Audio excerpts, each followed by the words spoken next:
We will to parachute all the guns of the force. Get ready, airborne from skies of blue. Ready, we're going, coming. Make the jumps and take your boats today. Let's go, put on your boots, your jumping boots, your parachutes, get all those gliders ready to attack today. And today on Have a Knife Day, we're in the historic city of Natchez, Mississippi. Now, we're going to be looking at this fine collection. And Travis, please tell us about yourself and what you brought to the show.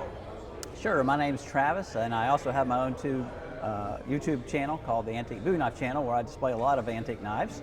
But I am really a Sheffield collector. I do dabble in the American market a little bit, but basically what I brought to the show are knives that were made in England. Even though the Bowie knife craze was America, probably 95% of all the Bowie knives were actually made in Sheffield, England. And Sheffield at the time was the knife capital of the world. So they really knew what they were doing. And I think what really attracts me to these style of knives is just, it's like snowflakes. No two are identical. And they just use all this fabulous trim work, different blade designs and shapes and pommels. You've got these wonderful alligator pommels and all different styles of that. And you can see there's different variations of these horsehead pommels here. A lot of these knives on right here with the horsehead are made by James Rogers, and they get these really cool etching on some of them if you can get the light just right. And a lot of these knives you're seeing here are published in famous books. Then if you circle around to this side over here, you've got like the dog bone shape by W.S. Butcher. These are very early knives. Some of the first knives to come to America are these dog bone shape, and you can see is actually etched Arkansas toothpick. Now you'll notice that is a clip point blade, but it says Arkansas toothpick. So the term Arkansas toothpick and Bowie knife are very interchangeable. And people think an Arkansas toothpick has to be a long, slender, pointed blade, and as you can see, that's not really correct. That's what we refer to them today, but in the 19th century, that was not the case. The term was used interchangeably.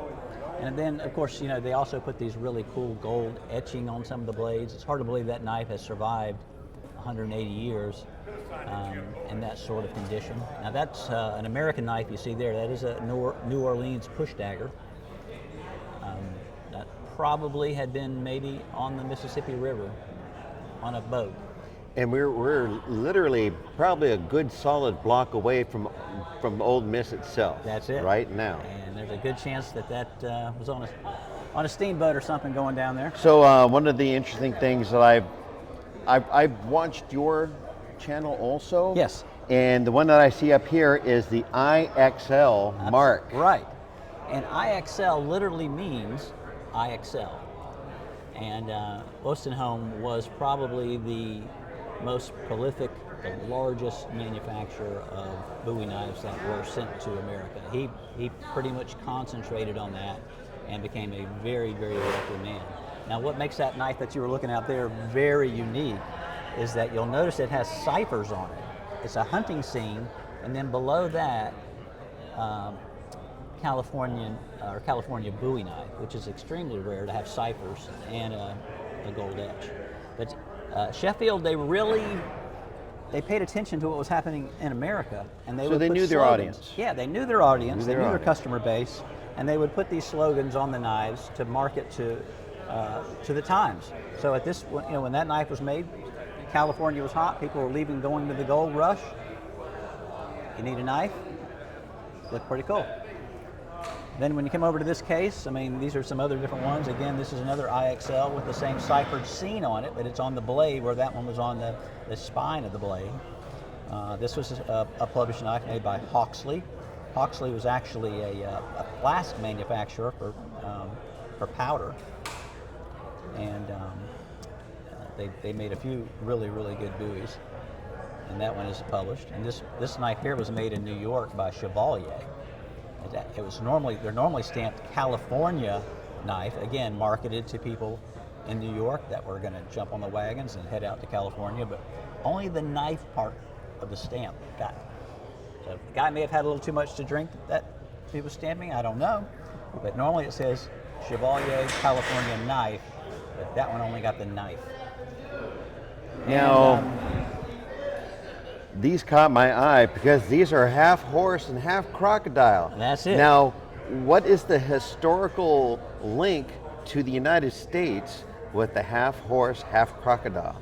well, that slogan was basically, I think it was in a song as well that was very They popular. fired our guns and the British kept it coming. There wasn't as many as there was once Yes. before. Yes. Yeah. And there's the parts in there that the Kentuckians are half horse, half alligator, promoting their prowess and strength on the frontier. So, you started seeing these half horse alligator figures showing up on these pommels. They're very rare.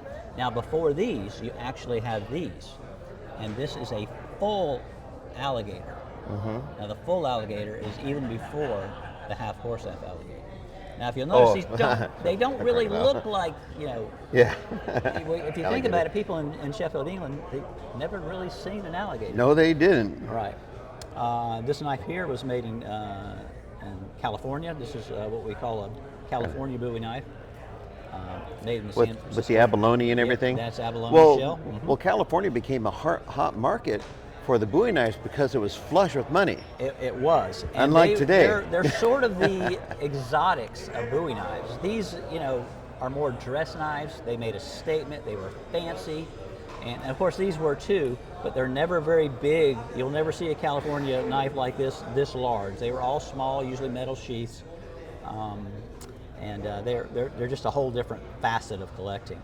Now this particular knife here, this is made by Buck Brothers. Now they made knives specifically in Boston for soldiers going off to war.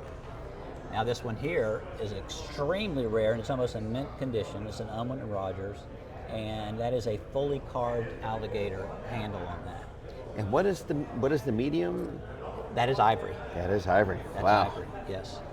And then of course you come into this style of knife, which collectors really also enjoy, and these are coffin handled knives.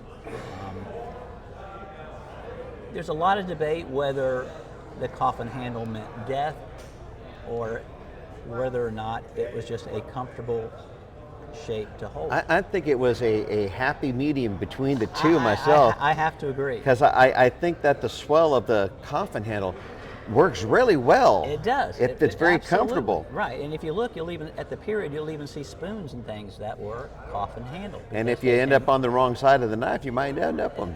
That's it. And so you've got, now what makes this knife very, very special, this is a Sheffield-made knife, but it is made in the style of a James Black. Now, Yes. when you turn this over, you'll see the exposed tang. That is coin silver wrapped. All this is coin silver. You see your studs here, escutcheon. Again, this knife was made in Sheffield, but copied in the form of the James Black style. As far as I know, Mark Zaleski owns another one, and it's also James Rogers, and those are the only two that I believe that we know about that were made in Sheffield in that style. And they probably just stopped making it because Seems to it be was too rather expensive. involved. Yeah, very, very expensive to involved. make, a lot of time-consuming labor that went involved, and probably was not super profitable for them. And again, another slogan, and this knife is even etched upside down on the wrong side. It was just easier that way. Yeah, I guess so. So they're like, oops, did it right. And again, these are sort of framed handled knives. But not to the extent. Not to the extent of this. And those are also a lot slimmer. Yes, absolutely. Absolutely. Now I've noticed these over here. Yes. Now These this are is folders. something you don't necessarily see, Yes. even on a special regular day. Right, yes. These are extremely rare, and the reason being is a folder is, it's a mechanical device, so they're more apt to break, and if you couldn't fix them, you just, discard them. And the very large one in the middle is an IXL, but it was made in Rockingham Works, so that is pre-1849, before they moved to Washington Works. So anytime you find a Rockingham Works IXL knife, they are extremely rare, and even 10 times rarer in a folder. Now we believe this is probably some sort of an exhibition piece because it's about, I don't know, 15, 16 inches long. And this is another, we call these folding Bowie knives. Generally, a folding Bowie should have a guard in most cases, but not always, because here you go. Here's one with no guard, with a beautiful gold etch that says Californian Bowie knife. Horn scales, and that is old Zach and a coffin handle pommel. Now, that is Zachary Taylor, who became president of the United States. And then finally over here, And those are Allen's knives there. those are Allen's knives. These are Okay, Allen's, so you can ask him about these. we will touch upon that. Yes. Yep. Well, Travis, if there was one thing you wanted people to know about what you collect and about the history of the knife in America, what would you want to share? Well, I would like to just, I guess the thing that intrigues me most, even or knife makers today cannot really duplicate the work that was done almost 200 years ago with no power tools, no lights, just the craftsmanship. And, these knives also represent a tremendous amount of history in our country. These knives could have been on any battlefield in the Civil War at the time. They were cherished and trusted by Americans, that if your flintlock pistol went snap, your Bowie knife was always loaded. And they just played a big part in our American history, and I think it needs to be cherished and shared with the world. Well, Travis, thank you so much.